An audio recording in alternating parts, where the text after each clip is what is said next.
What's up guys, TechLab here. Now in a recent video we took a look at the Intel Arc A750. We did a bit of a revisit a year after its launch just to see how well it was actually performing, and it performed exceptionally well.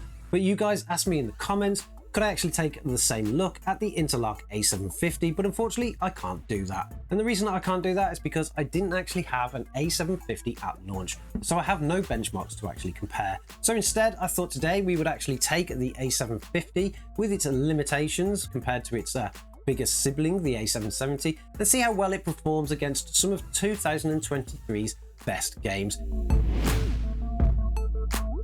Now, I managed to pick up an Intel Arc A770 all the way back at launch about a year ago, and I've always had a little bit of a soft spot for them because I love it when somebody else comes into the market. It is only beneficial to everybody, particularly gamers, when a new person steps up and actually provides a product, because it provides competition, and that only means better products and lower prices for everyone. Initially, they released two cards, the Intel Arc A770, which we do have. We currently have it running in one of our studio machines, and the Intel Arc A750, which is this one here. Even though the Intel Arcs did suffer from driver issues when they were originally released, they actually produced some fantastic cards. They are built extremely well, they look gorgeous, and they just worked. They didn't work too well when it came to the older titles, but with several different driver updates, they've managed to fix pretty much 99% of the problems. They have released other cards since, including the Intel Arc A380, the Intel Arc A310, and more recently, the Intel Arc A580. I don't really particularly have many of those cards around, so I can't really do much of a comparison. But when it comes to the two main primary cards that they've got, the 750 and the 770, the A750 is a little bit of a shaved down version. It was actually their best seller as well, and that's purely because it comes down to the price, to the performance. The A750 doesn't actually perform that much worse than the A770, or at least it didn't back in the day. The Intel Arc A750 has a less Xe cores than the A770. It has less ray tracing units, 4 to be exact, and it also has a lower graphics clock speed of only 2050 MHz compared to the Intel Arc A770's 2100. They have the same TDP, the same system interface, as well as the same memory interface, but the biggest difference comes down to the memory that they provided. The Intel Arc A750 only coming with 8GB of GDDR6, and the Intel Arc A770 coming with 16. Now, back in the day, that didn't really make much of a difference. This card actually kept up with the A770 quite well, but 2023 has given us some games that are really demanding on pretty much most hardware, and it of course has caused lots and lots of ruckus when it comes to VRAM. Nowadays people are saying 8GB just isn't enough, but is that true of the Intel Arc A750? Can it still compete against some of those super demanding games in 2023? Well, to find out we had to do some benchmarking, so let's take a look at the benchmarks we did, and then we'll discuss some of the results we got, and we'll really see if this card can still compete.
Now, as you can tell from the benchmarks, for anybody that watches the channel regularly, most of those games are brand new into our test suite. We've decided to actually completely upgrade our test suite based on some of the feedback we recently got from you guys. They are all super modern games and they are extremely demanding, particularly when it comes to some of the more modern hardware. Although I am a little bit concerned of how well they will play on some of the older stuff, but I'm sure we will find that out soon. Pretty much all of those games are from 2023, except for two. We just wanted to include two from the later period of 2022, just to kind of show the difference between 2022 games and the performance of games in 2023, because there is actually quite a bit of a leap when it came to how much demand these games need. We also tested three different resolutions: 1080p, 1440p and 4K, because these cards are more than capable now of trying to reach those kind of resolutions, and we also used a high preset so that it's fair across the board. But let's take a deeper dive into what we found. In 1080p, the Intel Arc A750 actually performed exceptionally well across pretty much all of the titles. We could easily get over 100 frames per second in most of the games, with Spider-Man Remastered actually just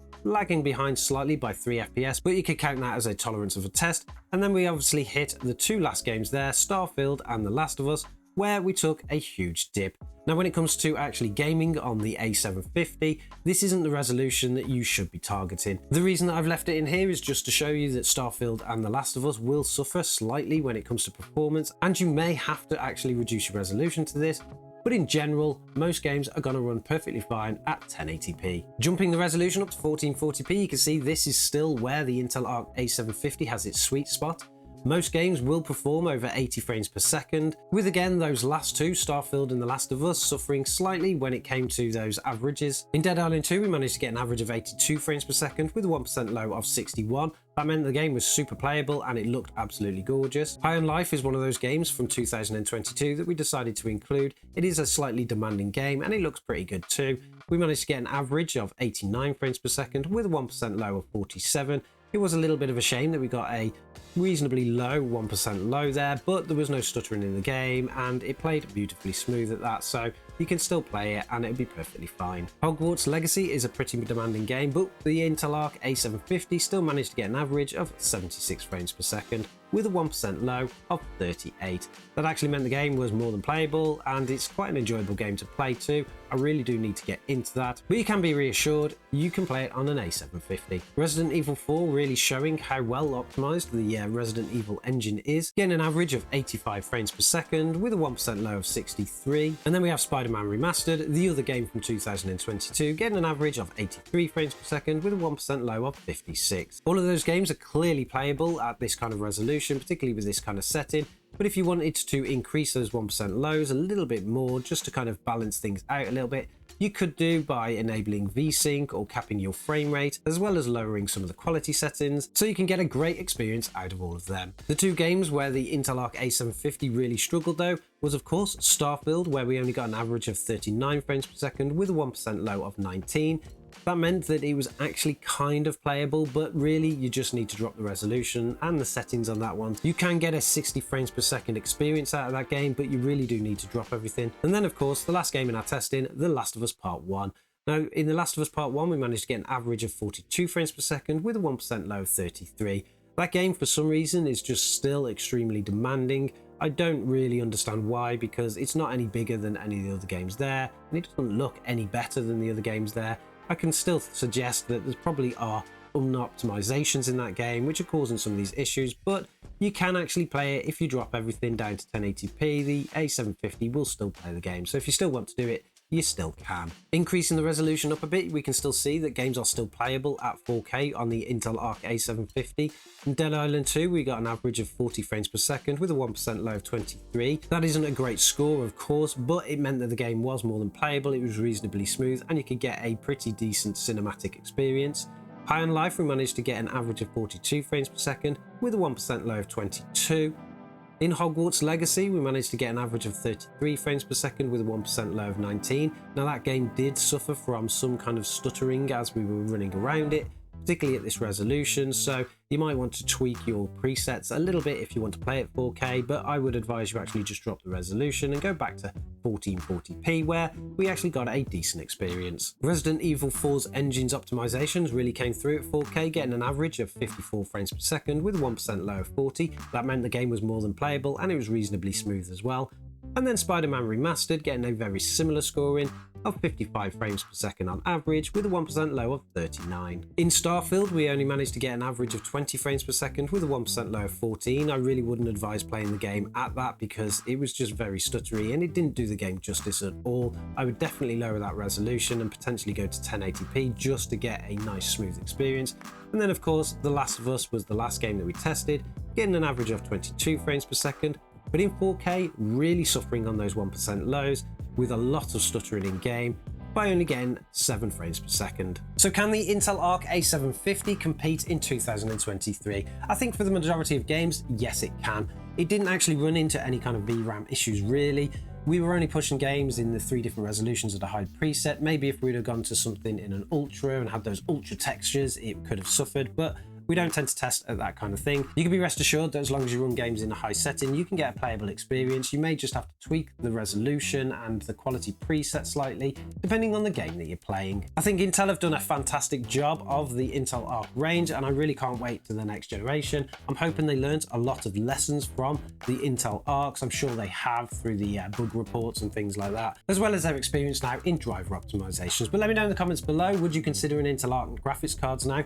Do you even own one, and what kind of experience are you getting? I'm going to continue to use my Intel Arc A750 in our studio gaming rig because it just works fine, and I think it's a brilliant graphics card and it looks gorgeous in a case too. Don't forget to subscribe to the channel if you like this kind of content, and I'm sure we will catch you guys in the next one.